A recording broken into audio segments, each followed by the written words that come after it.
Hey everyone, welcome to This Explainer. Today, we're jumping right into one of the most profound, universal puzzles of human existence. We're going to be unpacking a brilliant short text about the totally fascinating interplay between our actions and our fate. If you've ever felt like you're putting in absolutely all the effort, but just not seeing the results, or if you've ever wondered how some things in life just seem, meant to be, then you are in the exact right place. Let's break down exactly how these forces operate so we can start harmonizing them in our own lives. Okay, let's dive into this. Why do we fail despite doing literally everything right? Take a second and really think about that. We have all experienced that intensely frustrating moment of just hitting a brick wall, haven't we? You check all the boxes, you put in the late hours, you make all the right choices, and yet the outcome simply doesn't map to the effort. It feels fundamentally unfair. But the text we're analyzing today suggests it's not about fairness at all. Actually, it's about missing a whole half of the equation. Which brings us to Section 1, when hard work isn't enough, the limits of effort.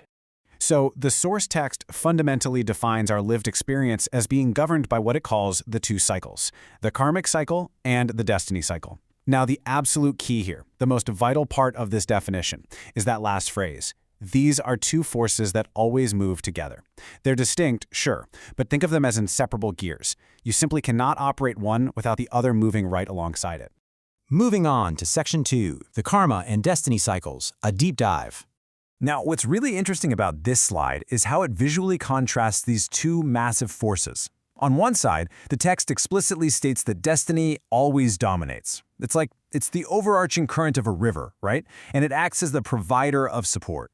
But then, on the flip side, we have the karmic cycle. This is described as the essential ingredient. It's active. It literally requires you to physically push it, and its primary function is that it feeds destiny. So you've got this sweeping, dominant current balanced perfectly against this active, driving, fueling energy.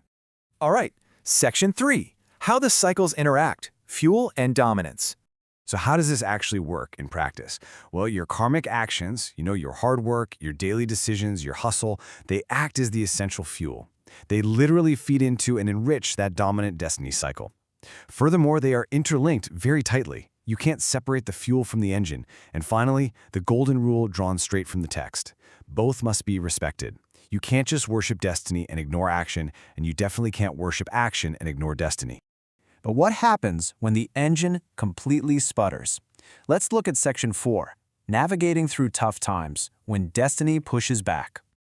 The text provides this incredibly powerful insight.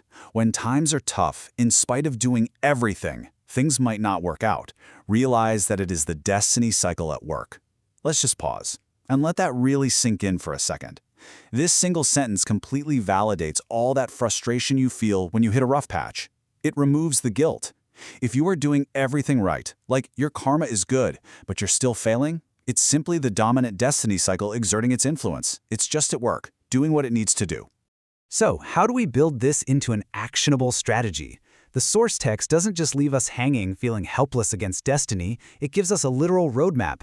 Step 1. Keep doing your karmic activities. Just because the machine is jammed right now doesn't mean you stop pushing the gear. Step 2. Remember that destiny provides support. It's either provided it in the past or it will soon. The text completely assures us of this. And Step 3, crucially, take that support when it comes to you. Be open to the help the universe eventually swings your way. By just maintaining your effort, things will eventually fall into place.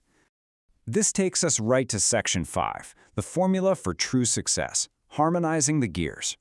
So, the crucial point is this. Here is the source text's exact formula for those who truly succeed. To win, you've got to do 3 things simultaneously. First, you must deeply understand both cycles. Second, you must actively seek help from the elements of destiny. Look out for that support we were just talking about. And third, you must enrich that destiny with your own karmic actions. It's about tightly interlinking your sweat with the universe's timing. But, and this is a big but, I want to leave you with a really stark warning straight from the text. Those who chase only one of these falter invariably. Invariably. No exceptions. If you isolate either cycle, like if you only work hard but totally ignore the timing of the universe, or, on the flip side, you just wait around for destiny and do absolutely no work, you are guaranteed to falter. The whole shebang breaks down if you only chase one. Which brings us to one final question I want to leave you with. Which cycle have you been neglecting? Honestly, think about it. Are you grinding so hard on your karma that you're totally ignoring the dominant flow of destiny? Or are you just waiting for destiny to save you without providing any of the karmic fuel to actually make it happen? Take some time to reflect on this balance in your own life. Harmonize these two gears and just watch how your path shifts. Thank you so much for joining me for this explainer. I really hope it brought you some incredible clarity today. Keep learning, keep pushing, and I'll catch you next time.